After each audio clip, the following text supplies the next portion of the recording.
ఒక ఫాదర్లీ ప్రేమ ఉంటుంది చిరంజీవి గారి తరపున. మా నాన్నతో కూర్చొని నేను చాలా మాట్లాడుకుంటా, చాలా క్వశ్చన్లు అడుగుతా. చిరంజీవి గారిని 2-3 సార్లు కలిశాను. నా సినిమాలను సపోర్ట్ చేయడానికి, నన్ను సపోర్ట్ చేయడానికి ఎన్నోసార్లు వచ్చారు. కాకపోతే మాట్లాడే టైం కుదరదు. సో ఈరోజు నేను చైర్లు పెట్టమన్నా మీ తరపున, నా తరపున కొన్ని మా నాన్నని ఎట్లా అడుగుతానో క్వశ్చన్స్, నాకు చిరంజీవి గారి గురించి, తన జర్నీ గురించి, మనందరికీ నాకు యూజ్ అయ్యేటివి, మీకు యూజ్ అయ్యేటివి ఏమైనా వస్తాయేమో, అలాంటి క్వశ్చన్స్ నేను అడగాలనుకున్నా. కాకపోతే మాకు ఇటు వినిపించడం కొంచెం ఒక రకంగా ఉంది. మీకు వినిపిస్తుందా క్లియర్గా? మీకు వినిపిస్తుంది కదా? చూద్దాం. మీకు వినిపిస్తుంది? ఏమొస్తుంది? ఓ సూపర్గా వినిపిస్తుందా? చాలా సూపర్. అయితే ఫస్ట్ చిరంజీవి గారు మీ అందరితో మాట్లాడే ముందు లాస్ట్కి మాట్లాడిపిద్దాం చిరంజీవి గారిని.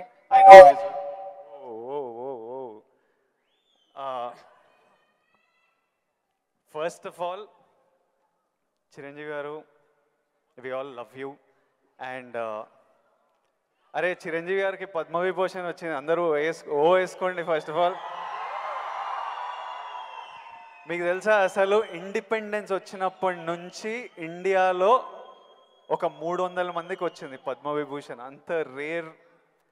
అంత రేర్ అవార్డ్ అది చిరంజీవి గారికి మన తెలుగు స్టేట్స్ నుంచి వచ్చింది. మనం అందరం చాలా గర్వంగా ఫీల్ అవుతున్నాము.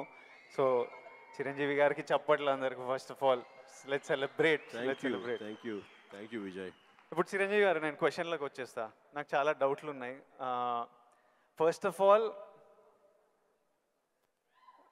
అంటే నేను మీ ఏవి చూస్తున్నప్పుడు మా అందరికీ మీ జర్నీ తెలుసు. ఆ జర్నీ చూసినప్పుడల్లా మళ్ళీ లోపల ఎమోషన్ కలుగుతుంటుంది. ఇప్పుడు నేను ఈరోజు ఇక్కడ ఉంటానని నేను ఎప్పుడు అనుకోలేదు. ఫర్ ఎగ్జాంపుల్ మా నాన్న మిమ్మల్ని ఫస్ట్ టైం షేర్ చేసినప్పుడు మా నాన్న కన్నీళ్ళు వచ్చేసినాయి. ఎందుకంటే మిమ్మల్ని స్క్రీన్ మీద చూసి ప్రేమించి అదొక ఎమోషన్.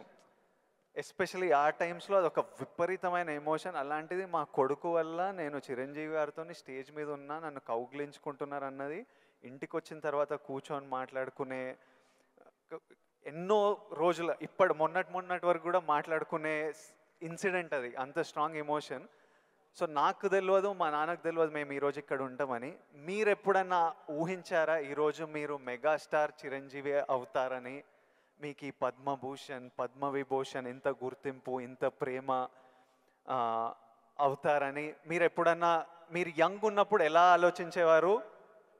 ఎప్పుడన్నా ఊహించారా? ఇది నా ఫస్ట్ డౌట్. ఆ ఊహ ఒకే రోజు మొదలవలేదు.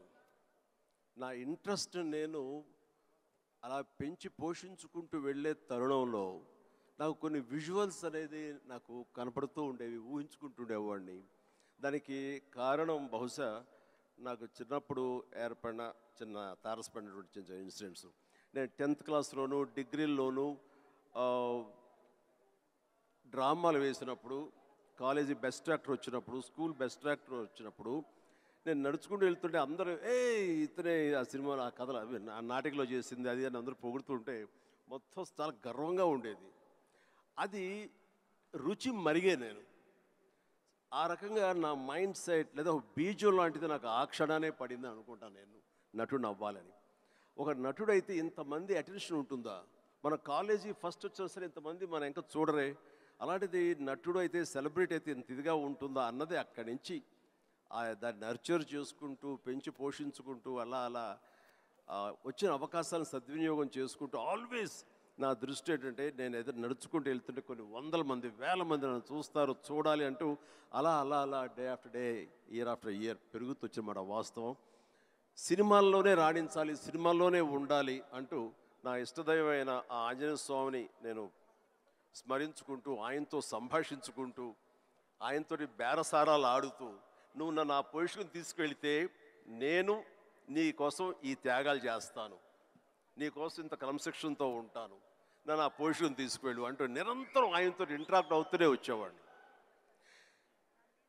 దేవుడు అనేవాడు ఉన్నాడా లేడా అనే దాని గురించి కానీ, దేవుని నమ్మకం అనేది పక్కన పెడితే, దేవుడు అనేది నథింగ్ బట్ ఈ ప్రకృతి. దేవుడు is nothing but our inner consciousness, అంతరాత్మ. అంతరాత్మగా నువ్వు ఏదైతే ఫీడ్ చేస్తావో, ఏదైతే సో చేసుకుంటూ నర్చర్ చేస్తూ నీళ్లు పోసుకుంటూ పెంచి పోషించుకుంటావో, one day you have to attain that, you have to reach that goal. అదే ఈరోజు జరిగింది. ఇప్పుడు మీరు కాబట్టి నీకు షార్ట్ ఆన్సర్, ఎస్, ఊహించారు, ఈ పొజిషన్ రావాలని ఊహించారు, అందుకే వచ్చారు. మీరు ఓకే స్కూల్లో నటించారు, ఆ ప్రేమ మీకు నచ్చింది, ఈ పొజిషన్ సినిమా మీకు ప్రేమ, సినిమాలో ఈ పొజిషన్కి రావాలనుకున్నారు, ఊహించారు. కానీ ఫస్ట్ టైం ఆ డెసిషన్ మీరు తీసుకొని మీ అమ్మా నాన్న వాళ్ళతోనూ చెప్పింటారు కదా, ఇప్పుడు ఊరు నుంచి సిటీకి రావాలి, నా కెరియర్ ఇదనుకుంటున్నాను అన్నప్పుడు మీ ఫ్యామిలీ వాళ్ళు ఎలా రియాక్ట్ అయ్యారు దానికి? నా అదృష్టం కొద్దీ మా నాన్నగారికి కూడా చిన్న సినిమా పిచ్చి ఉంది. అందుకని ఆయన అందులో రాణించలేకపోయారు. కానీ కొడుకు వెళ్తానంటే ఆయనకి ఇష్టమే, కానీ ఏమో అక్కడ పరిస్థితులు ఎలా ఉంటాయో, ప్రతికూల పరిస్థితులు ఏముంటాయో, తను రాణించగలడా లేదా అన్నది నాకున్నంత నమ్మకం నాన్నగారికి లేక సంశయించారు. లేదు నాన్న, నేను ఖచ్చితంగా వెళతాను, అది ఇది నువ్వు జస్ట్ పంపించు అని అంటే, సరే నాన్న అయితే వెళ్ళు, ఇన్స్టిట్యూట్ చేరతానన్నావు కాబట్టి, టెక్నికల్గా నేను నేర్చుకుని వస్తున్నావు అంటున్నావు కాబట్టి I will appreciate and welcome it. But only thing is, ఒకవేళ రాణించలేకపోతే ICAW చేరు, నైట్ కాలేజెస్, అదేనా టైం వేస్ట్ లేకుండా ఉంటుందంటే ఆయన కోసం చేరేది తప్ప నేను అందులో డౌట్ ఉండి అటు కాకపోతే ఇటు అనే డౌట్ నాకు లేదు. అందుకని ఆయన కోసం చేరాను. 6 నెలల్లో ICAW ఆపేసాను, ఇదే కంటిన్యూ చేసి వచ్చాను. ఫిల్మ్ ఇన్స్టిట్యూట్లో ఉండగానే మొదటి సినిమా, ఆ తర్వాత రెండో సినిమా, ఆ సినిమా ఫినిష్ అవ్వకుండా మూడో సినిమా, అట్లా వరుసగా వచ్చినాయి విజయాలు. ఐ కెన్ సే నాకు భగవంతుడు ఆఫీసులకి ఫోటోలు తీసుకెళ్ళి, సార్ ఇది నా ఫోటో సార్, నేను యాక్ట్ చేస్తాను సార్ అని చెప్పే ఒక పరిస్థితి నాకు కల్పించలేదు. అది చాలా గర్వంగా ఫీల్ అవుతాను. ఆ భగవంతుడు, ఆ ఆల్మైటీ నాకు ఇచ్చేటువంటి ఒక ప్రైడ్గా ఫీల్ అవుతాను. నేను ఎవ్వరికి ఎక్కడికి ఏ ఆఫీస్కి వెళ్ళలేదు. నేను ఆ ఫస్ట్ సినిమా మీకు ఎట్లా వచ్చింది సార్? అది కూడా కాకతాళీయం. అంటే ఇది చాలామంది తెలిసేమో అనుకుంటున్నాను. నేను మళ్ళీ చెప్పనా వద్దా, ఆపేద్దామా? సరే చెప్తాను అయితే.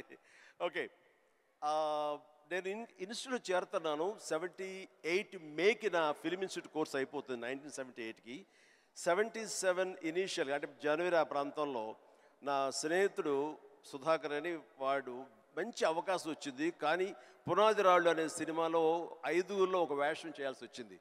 ఆ వేషం చేస్తే నా సినిమాలో నువ్వు చేయలేవు, వద్దు అని భారతీ రాజా గారు అన్నారు. నాకు వెళ్ళి వాళ్ళ దగ్గర నో చెప్పాలంటే భయంగా ఉంది, నువ్వు కొంచెం వస్తే కనుక నేను నో చెప్తాను, కొంచెం ఉంటుంది అంటే వాడికి భరోసాగా పదర వెళదాం అని చెప్పి వెళ్ళాను. అండ్ వెళితే చేయంటే అదేట్లాగా సడన్గా మేము ఫిబ్రవరిలో పెట్టుకున్నాం షూటింగ్, రాజమండ్రిలో అన్నీ సెట్ చేస్తాం, రాకపోతే ఎట్లాగా అది దానికి లేదంటే నాకు గొప్ప అవకాశం వచ్చింది. కిళకే పోగు రైలు, తూర్పుకు వెళ్ళే రైలు అని ఆ సినిమా తమిళ్లో. అండ్ దానికి సరే ఏమైతే చేయడండి మావాడు, అనవసరం వాడు కెరీర్ పాడు చేయకండి, పదరా అని వచ్చాను. ఆగే ఒక నిమిషం, నువ్వు చేస్తావా అని. నా ఫిల్మ్ ఇన్స్టిట్యూట్ మేక్ అవుతుంది, అప్పుడుగా నేను చేయకూడదు, ఇట్స్ కమిట్మెంట్ అని మ్యాండేట్ అన్నాను. ఆ తర్వాత 2వ రోజు వచ్చి నా ఇంటి ముందు కూర్చున్నారు వాళ్ళు. కాదు ఎవరు లేరు, నువ్వు చూస్తుంటే కొంచెం బాగున్నావు చెయ్యి అని చెప్పేసి. సరే మాకు కాలేజ్ ఇన్స్టిట్యూట్లో మాకు ఈ స్క్రీన్ టెస్ట్ల కోసంగా ఒక రోజు వెచ్చిస్తాం. సో మనం ఇది అవకాశం ఎందుకు తీసుకోకూడదనే ఉద్దేశంతో నేను సరే వస్తాను అన్నాను. అది ఫిబ్రవరి మంత్. ఫస్ట్ టైం రాజమండ్రిలో నా పేరు మార్చుకుని కెమెరా ముందు నిలబడింది ఆ సినిమా 74. ఆ సినిమా పూర్తి అవ్వలేదు, ఆ షూటింగ్ జరుగుతుండగానే అందులో నా యాక్టింగ్ చూసి కానీ, నా ఎంతూజాజం చూసి కానీ, అందులో ఉండే అసోసియేటు ప్రాణం ఖరీదు అనే సినిమా కూడా అసోసియేట్ అతను చెప్పాడు క్రాంతి కుమార్కి, సార్ ఇట్లా సినిమా చేస్తున్నాము, చూడండి మన క్యారెక్టర్ అంటే. ఆయన నన్ను పిలిచారు, బ్రహ్మాండంగా ఉంది, ఓకే రఫ్ అండ్ టఫ్గా ఉన్నాడు, మనకు కావాల్సిన క్యారెక్టర్కి పాలేరు క్యారెక్టర్కి బాగానే ఉంటాడు అని చెప్పి ఆ సినిమా షూటింగ్ జరుగుతుండగా బాపు గారు ఈ రాజమండ్రికి స్కౌటింగ్ వచ్చారు మనూరి పాండవుల సినిమాకి. ఆ సినిమా షూటింగ్లో నన్ను చూసి మనం అనుకునే క్యారెక్టర్కి, ఆ రఫ్ క్యారెక్టర్కి ఈ అబ్బాయి బాగుంటాడే అని వాళ్ళు బుక్ చేస్తారు. ఆ సినిమా చూసిన తర్వాత బాలచంద్ర గారు మహానుభావుడు, గొప్ప డైరెక్టర్, ఇట్లాగా సినిమా తర్వాత వచ్చింది. ఇదంతా కూడా దైవ సంకల్పం. I bound to be here with this position.